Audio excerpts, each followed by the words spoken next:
Hello and welcome to another Ice Tech FAQ from Manitowoc Ice. My name is Josh Klepadlo. I'm a technical trainer here at the training center in Manitowoc, Wisconsin. And today we're going to take a look at the older QuietQube machines with the iCVD, the ones that have the communication cable between the CVD unit and the ice head. I've been seeing a fair amount of calls coming into tech support in the last couple of weeks in regard to this style machine. I know we have a lot of newer techs in the field that probably don't have much experience with how these machines work, how they communicate. So today we're going to go through how the communication cable works, what it sends back and forth, and the control logic of the control board. Before we get started with today's video, I just wanted to make sure that everybody is aware we do offer a level 3 factory training class here at our factory in Manitowoc, Wisconsin. We have a very large hands-on training center. We do a week-long program where you will get not only classroom lecture time, but we also have a large hands-on training area with a bunch of bugged equipment. So you will get to diagnose and experience some real-world problems that you might not get to see, but if you learn it here, when you see it in the real world, you'll be a better tech and know how to solve it quick. I'll leave a link in the description below, as well as I have the QR code on the screen that you can use to see the dates for this year's program, as well as follow the link to the sign-up sheet. All right, let's get into today's video. Let's take a look at the schematic for the interconnecting wiring between the condensing unit and the ice machine head. When you first take a look at this, it looks very confusing and can intimidate some techs, but I promise it's really not that hard. We're going to start on the right-hand side at the condensing unit transformer. You'll see we bring 208 or 230 volts in on line 1 and line 2. This is a multi-tap transformer, so you will need to make sure that you're using the correct tap wires on the transformer in order to get the proper secondary output voltage. We're looking for 27 volts, ideally, on that output side.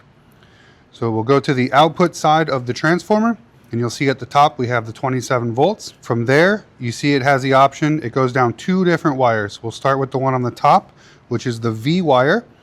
We send that 27 volts down to the ice head, where it makes up to the common side of the iCVD relay. Going back up to the transformer on the 27 volt secondary side, the second path that it will take is straight through the low pressure cutout. Now, as long as the low pressure cutout is closed, it will travel down the LPC connection on the interconnecting wiring down to the ice head, and then it will travel over to the LPCO detection logic inside of the ice head control board.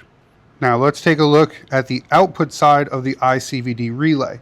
Remember, this is a 27 volt line voltage coming from the transformer upstairs down to the head. If the iCVD relay is closed, you will know it's closed because there will be a red light on the control board next to the CVD relay. When that is closed, it will then send that secondary voltage back up to the condensing unit through the HPC1 wire, where it will then go to the high pressure cutout switch. Hopefully the high pressure cutout switch is closed. From there, the voltage will travel through the switch, and then you see it Y's off.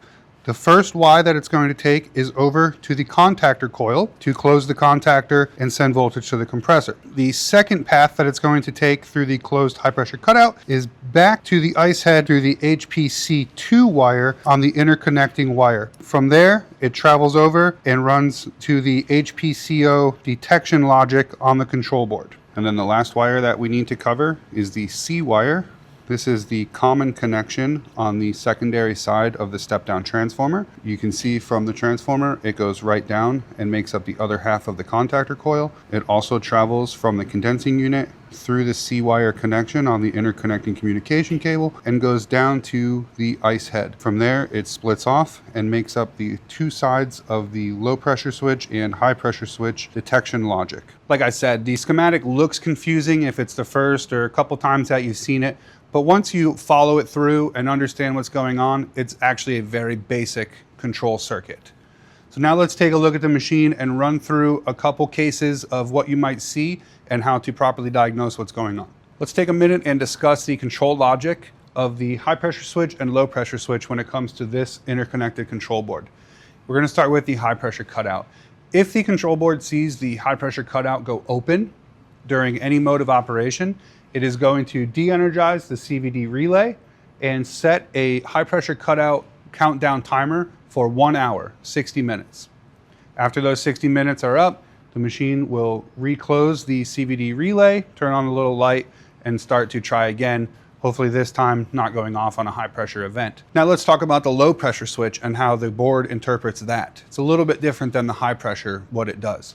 So if it sees the low pressure switch open during any of the modes, it is then going to de-energize the CVD relay, taking voltage away from your contactor coil outside at the condensing unit. It is then going to wait for the low pressure switch to close again, and then it will go into a 10-minute delay. The only issue is it does not display that 10-minute delay anywhere. If you go into the live data, it's going to say making ice, pre-chill, harvest, whatever mode of operation it's in. This is what confuses a lot of guys is they'll say, I see both my high pressure and low pressure switch are closed. I've checked them at the condensing unit. I've confirmed they're closed, but I still don't have any voltage at my contactor coil. I think my board is bad. It's usually not the board. You usually have a low pressure switch issue, whether your machine's actually low on refrigerant. You might have an issue with the interconnecting wires. I've seen that before in the field. You might just have a bad low pressure switch that's intermittently opening or not closing as it should. As you can see, my machine is in freeze, and I've taken a look at the outputs, and my compressor control relay is showing on. But if we take a look here at the CVD relay, the little indicator light is off, meaning the condensing unit is off, which I can tell you it is. As you can hear, it's not running. So first thing we're going to do, take our multimeter on volts AC and check between V and C. Make sure we have good secondary voltage on that transformer coming into the control board. 28.2, 28.3. That's above the 27 that we're looking for, so we know that's working properly. Then let's take our lead and move it over to the C terminal. Take the other one, put it on the LPC. You see we have 0 volts there. That is indicating that our low pressure cutout is open. What we would see if our low pressure cutout was closed, between the C and the LPC, we would see the secondary voltage. As you can hear in the background, the CVD unit is now running. I'm now going to open the low pressure switch for a moment. The machine has now shut off on low pressure. I closed the low pressure switch again, which is what might happen if you had a restriction, TXV issue, low on charge. If we come back inside and now check between the common and the low pressure cutout again, our low pressure switch is closed, but you'll notice our CVD relay light is off.